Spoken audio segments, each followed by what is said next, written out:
Channel dear student, देखिए आपका exam बिल्कुल करीब आ रहा है। इसको देखते हुए फाइंड द एरर की सीरीज शुरू की जा रही है। क्योंकि फाइंड द एरर से फ़ायदा ये होता है कि पहली बार तो ये है कि पूरा ग्रामर आपका कवर होता है उसमें, क्योंकि ग्रामर में कहीं से भी एरर पूछा जाता है, ठीक है।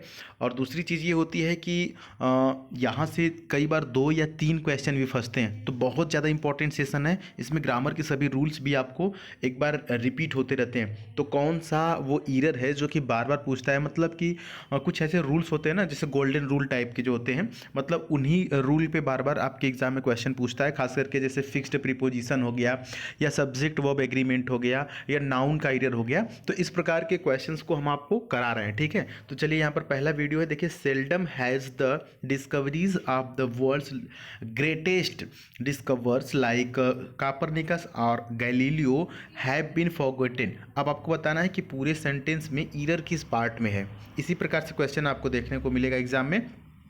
और सेंटेंस बड़ा देख करके घबराना नहीं है। इस चैनल को सब्सक्राइब कर लीजिए। हम जैसे ही 8-10 सीरीज आपको करा देंगे, 8-10 क्लास ले लेंगे, वैसे ही आपके जो नंबर हैं वो सुधरने शुरू हो जाएंगे और आप इजीली चीज़ों को सही करने लगेंगे, ठीक है। तरीका सीखिए। पहले देखिए, जो सेल्डम लिखा हुआ है ना, सेल्डम क्या है, एक चीज़ समझिए। सेल्डम एडवर्ब है, और आपको पता है कि जब भी वाक्य एडवर्ब से शुरू होता है तो इन्वर्जन लेता है। सर इन्वर्जन मीन्स जो वर्ब है, हेल्पिंग वर्ब है, वो सब्जेक्ट से पहले आएगा। इस सेंटेंस में जो सब्जेक्ट है ये है द डिस्कवरीज, ये सब्जेक्ट है। तो इसके अनुसार ये हैज़ नहीं बल्कि क्या आएगा, हैव आएगा। इन्वर्जन का सिस्टम ये होता है, जब सेंटेंस एडवर्ब से शुरू होता है, यानी कि सेल्डम से शुरू हुआ है, एडवर्ब है, इससे शुरू हुआ है, तो ये सब्जेक्ट नहीं है, ये एडवर्ब है। तो हैज इसको देख के नहीं समझना है। ये द डिस्कवरीज, बहुत सी खोज के बारे में बात हो रही है, प्लूरल है, इसलिए हैज नहीं है, यहाँ पर क्या होना चाहिए, हैव होना चाहिए, ठीक है। लास्ट में आप देखेंगे बीन, ये तो एक इसी के साथ वाला है ना, हैव बीन फॉरगॉटन। बात समझ में आ गई ना, समझ में आया। चलिए आगे बढ़ लेते हैं। तो यहाँ पर पार्ट नंबर ए में एरर था। नेक्स्ट क्वेश्चन देखिए, यहाँ पर समझिएगा कि the flood situation in the eastern region of the country remain grim for the 5th day today. आपको बताना है कि इस पार्ट में एरर है। यहाँ पर एक सेंटेंस का प्रयोग किया गया है, मतलब एक शब्द का प्रयोग किया गया है, ग्रीम। ग्रीम का मतलब होता है सीरियस, यानी कि गंभीर। तो आपको बताना है यहाँ पर, देखिए द फ्लड सिचुएशन ना क्या है, बहुत ही गंभीर थी, है ना। तो एक चीज़ समझिए, यहाँ पर जो रिमेन लिखा हुआ है ना, देखिए जो सब्जेक्ट, जो वर्ब का जो मूल फॉर्म होता है ना, वो क्या होता है, वो प्लूरल में होता है। लेकिन यहाँ पर जो सेंटेंस है वो सिंगुलर है ना, सिंपल प्रेजेंट है। तो द कंट्री, एक ही कंट्री की बात हो रही है ना, तो रिमेन नहीं बल्कि क्या होना चाहिए, यहाँ पर रिमेन्स होगा, है ना। भाई हेल्पिंग वर्ब तो चाहिए, सिंपल प्रेजेंट में, तो रिमेन की जगह क्या लगेंगे, वो वर्ब में ऐसे यस लगता है ना सिंपल प्रेजेंट में, तो ये रिमेन्स हो जाएगा। ऑप्शन बी सही है। नेक्स्ट क्वेश्चन आपके सामने देखिए, क्या लिखा हुआ है, how many does the cricket bat cost, no error. बताइए सर, ये सेंटेंस तो बहुत ही छोटा है, बहुत ही प्यारा, इसका तो एरर आपको बताना चाहिए कि किस पार्ट में एरर है, बताइएगा। आपके सामने ये सेंटेंस लिखा हुआ है, और ये समझ लेना है अब ना कि एग्जाम में इसी प्रकार के क्वेश्चन पूछ सकता है। अब देखिए यहाँ पर जो एरर है ना, ये वाला एरर है, हाउ मेनी हाउ मच वाला। कहानी समझिएगा, यहाँ पर देखिए डज द क्रिकेट बैट, यहाँ पर कास्ट की बात हो रही है ना। कास्ट मतलब क्या, अमाउंट की बात हो रही है। तो ये क्या है, ये क्या है, देखिए मेनी जो है ना वो किसके लिए आता है, काउंटेबल के लिए आता है ना। और मच जो होता है अनकाउंटेबल के लिए। तो जो पैसा होता है ना, मनी, आपको लगेगा कि मनी हम गिन सकते हैं, बट मनी गिन नहीं सकते। मनी का मतलब होता है धन। तो कास्ट की बात होती है, तो ये पर मेनी नहीं होगा बल्कि मच होगा। हाउ मच, MUCH, किस में एरर है, ऑप्शन नंबर ए में है, ठीक है। क्या है, हाउ मच होगा, मेनी की जगह क्या होगा, हाउ मच होगा। नेक्स्ट बढ़ते हैं, अगला देखिए क्या है, there was many people who voted for him. बताइए किस पार्ट में एरर है। एक चीज़ तो ये समझिएगा, याद रख लीजिएगा, इसको लिख लीजिए कि वोट के साथ हमेशा फार आता है। एक फिक्स्ड प्रीपोजिशन आपका एरर पूछता है, वोट के साथ क्या आता है, फार। आपने सुना होगा स्लोगन में लिखा रहता है कि vote for BJP, vote for Congress, vote for Sapa, vote for Bhajpa, ऐसे करके आता है ना। वोट के बाद क्या आता है, फार आता है ना। तो वोट के साथ फार, ये याद रखिएगा, है ना। आपके एग्जाम में फिक्स्ड प्रीपोजिशन में ये पूछ भी चुका है। ये फिल इन द ब्लैंक में पूछा है, फार हटा दिया था और उसमें लिखा था फार, अबाउट, ऑफ, इन ऐसे, तो यहाँ पर फार प्रयोग होगा। एक चीज़ तो ये एक्स्ट्रा हम बता दिए। अब आते हैं इस सेंटेंस पे। यहाँ पर देखिए लिखा है देयर वॉज मेनी। एक चीज़ समझिएगा, देयर के साथ हम वाज भी लगा सकते हैं और देयर के साथ हम वर भी लगा सकते हैं, लेकिन वो डिसाइड कौन करेगा? सामने वाला जो सब्जेक्ट होगा। तो देयर के बाद देखिए मेनी पीपल, बहुत से लोगों की बात हो रही है ना, तो देयर के साथ वाज नहीं आएगा बल्कि क्या आएगा?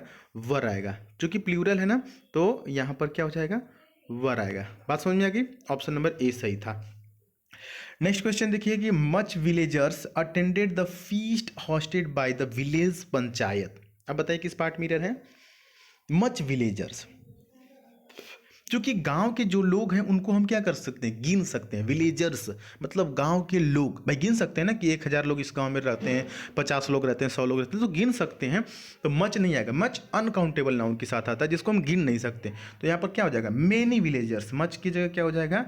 Many villagers. देखिए इसी प्रकार की इरर आता है, बहुत बड़ा इरर नहीं आता है, छोटी छोटी मगर मोटी बातें। आप चाहे तो इनको नोट्स भी अपना एक बनाते चले, ठीक है। कहानी समझ में आ गई? आगे बढ़ लेते हैं। अगला देखिए सेंटेंस देखने बहुत बड़ा है, लेकिन इसको कैसे हम सॉल्व करेंगे? क्या लिखा हुआ है? According to the recent survey around 60% of children below the age of 5 year has been immunised. बताइए अब यहाँ पर क्या है? यहाँ पर भी एक छोटा सा ईरर है डियर स्टूडेंट, बहुत ही प्यारा सा खूबसूरत सा ईरर है। क्या हो जाएगा? देखिए द एज ऑफ ईयर्स क्या हो जाएगा? 5 ईयर्स। तो हैज़ बीन नहीं होगा, हैज़ बीन नहीं होगा। क्यों? क्योंकि हम चिल्ड्रेन की बात कर रहे हैं। तो चिल्ड्रेन क्या है? बच्चे, है ना। एक बच्चा को चाइल्ड बोलते हैं, लेकिन एक से ज़्यादा जब होता है तो उसको क्या बोलते हैं? चिल्ड्रेन बोलते हैं। एक बच्चा क्या बोलते हैं? चाइल्ड, लेकिन एक से ज़्यादा क्या हो जाता बोलते हैं तो क्या होता है? चिल्ड्रेन, है ना। तो यहाँ पर क्या हो जाएगा? हैव हो जाएगा, ठीक है। हैव हो जाएगा, यहाँ पर क्या हो जाएगा? हैव, ठीक है। चलिए आगे बढ़ लेते हैं। सी पार्ट यहाँ पर सही हो जाएगा। नेक्स्ट है कि माई विजिटिंग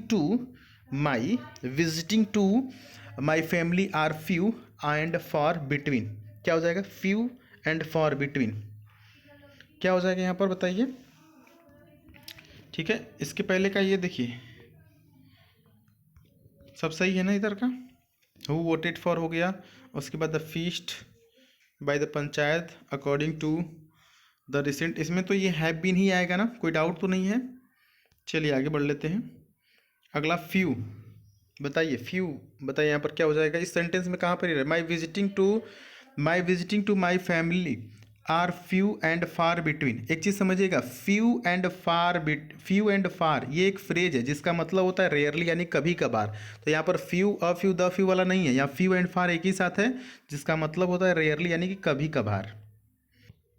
चलिए तो यहाँ पर देखिए एक चीज़ समझिएगा, ये फ्यू एंड फार तो एक साथ हो गया, लेकिन यहाँ पर ये समझिएगा कि आर क्यों आया है? आर किसके लिए आया है? गलती यहीं पर है, आर नहीं रहेगा। ऑप्शन बी, यहाँ पर ईज होगा। और क्यों ईज होगा?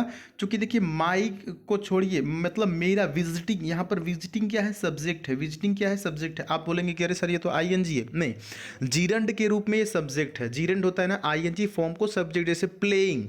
प्लेइंग क्या है? प्लेइंग को एक वर्ब को की तरह भी यूज कर सकते हैं, प्लेइंग एक सब्जेक्ट की तरह भी यूज कर सकते हैं, मतलब जीरंड जो होता है जो आईएनजी। तो माई विजिटिंग, मेरा विजिटिंग जो है ना, तो माई विजिटिंग के लिए यहाँ पर विजिटिंग के लिए आर नहीं बल्कि ईज होगा। और इस सेंटेंस में आपको कोई डाउट नहीं करने की ज़रूरत है, क्योंकि ये सेंटेंस एग्जाम में पूछा हुआ है और आयोग ने ऑप्शन बी सही बताया है। आयोग के द्वारा आर को हटाकर यहाँ पर ईज किया गया है, ठीक है। तो कोई भी डाउट नहीं होना चाहिए, है ना। ये क्वेश्चन पूछा हुआ है और विजिटिंग को दिखाते हुए यहाँ पर आर नहीं बल्कि ईज बताया गया था, ठीक है। तो आज के लिए इतने ईरर के क्वेश्चंस, उम्मीद है कि आपको समझ में आएगा। कोई भी डाउट हो तो कमेंट बॉक्स में जरूर लिखिएगा। मिलेंगे फिर अगली वीडियो में, तब तक के लिए जय हिंद, वंदे।